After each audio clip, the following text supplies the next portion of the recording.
Everyone is so entertained with the DL men, but can we talk about the PDF files that we have in our own families? Our uncles, our dads, the one Theo that hugs you a little too hard, the one Theo that puts his hand a little too low.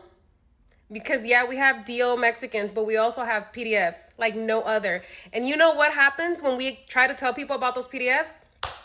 PDF files? They get defended. The women stand 10 toes down. The moms, the grandmas, the aunts, all of them. They stand 10 toes down with them. It was your fault. You did it. You shouldn't have been wearing that. You're lying. That's not true. And then the young girls, the cousins, the sisters end up talking and finding out later, years down the line, that they went through the same torture. They went through the same trauma. Talk about that. Expose that. Y'all, this story has gotten even crazier. So 82-year-old Joe Cornelius was found murdered in his Minden, Louisiana home on September 1st, and his 31-year-old daughter, Keisha Miles, was also found deceased next to him. Police, as I said, noted that the 11-year-old grandson, which would have been her son, confessed to the shooting. But now, after the murders, this case has taken another turn. So his daughter Keisha's other son, which is 17-year-old Uriah Miles, found videos where Keisha, pictured here on the right, confronted her father Joe on the left about him molesting her over the years, and Joe even admits to it. And that's the video I'm going to share with y'all in just a second. So Keisha's son Uriah allegedly recovered these videos on her iCloud after she was murdered. Uriah said that the videos are from 2021, and in them, Keisha approaches her father Joe and claimed that through the years, he has been buying her things in exchange for sexual activity. She stated to him that when he does things for her, he expects something in return, like when he got her furniture and a car. He always wanted something in return, and what he wanted in return was always sexual. And she then said, right? And at first, Joe was silent, but then he responds that whatever it is, you mostly enjoyed it.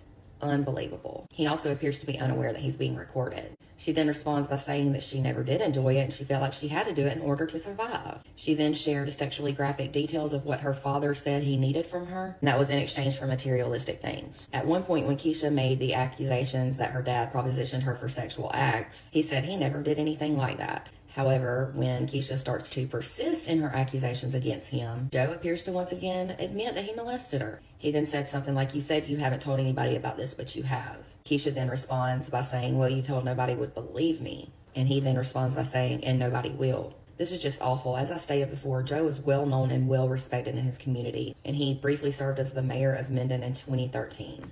He also was a city councilman, and he was known to work with local youth and earned the nickname of Mr. Joe because he would serve ice cream to children of Webster Parish, which is really scary to think about now knowing what he did to his own child, allegedly. In 1990, Joe founded the Concerned Citizens of Minden, which worked with local children as well and helped to raise scholarship money. However, he was allegedly a different person to his grandsons, like the 11-year-old who shot him and the 17-year-old Uriah who found the videos. It was said that the boys knew about all of this because their mom had told him that he used to essay her when she was a child and it never stopped. It was also said that Keisha was concerned about her dad's behavior around her children as well. Keisha was allegedly worried that her dad would essay her younger 6-year-old daughter, and she would often ask her sons to keep an eye out on her daughter if Joe was around her. Uriah said that his grandpa would always be looking at his younger sister and always wanted her on his lap, and he'd ask her to bend over and pick things up and whatnot. The 11-year-old's lawyer also said that Joe would physically abuse him. Now, the Minden police chief stated that authorities had heard rumors about Joe's alleged abuse, including the sexual abuse, but that they found no substantial evidence to back up those claims. Uriah, the grandson, is now hopeful that through these videos he will expose his grandfather, the secret life he lived, and let the public know what abuse he put his family through. He said that the proof is in the videos, so he's not really worried if people believe him or not, that his grandfather said it with his own words. This is just wild to me. I guess you never really know who somebody is behind closed doors. Just to think he had a wonderful name and reputation and worked around children is scary to even think about. Here's the video that was recorded between him and his daughter. For more true crime, don't forget to hit the follow button and to visit my website at www.truecrimewithmegan.com. You know, you and I have been through a lot, and you've done a lot to me. But not like me, like what? Like, when you do things for me, you expect something in return. Like when you got the furniture, like when you got that car for me. You always wanted something in return, and what you wanted was something sexual. Whatever it is, You mostly enjoyed it yourself too? Mm-mm. Well, No, I never did, Joe. mm, Because I felt like I had to in order to survive. mm, I love that car to death. But deep down in my mind, I know I have to sacrifice something.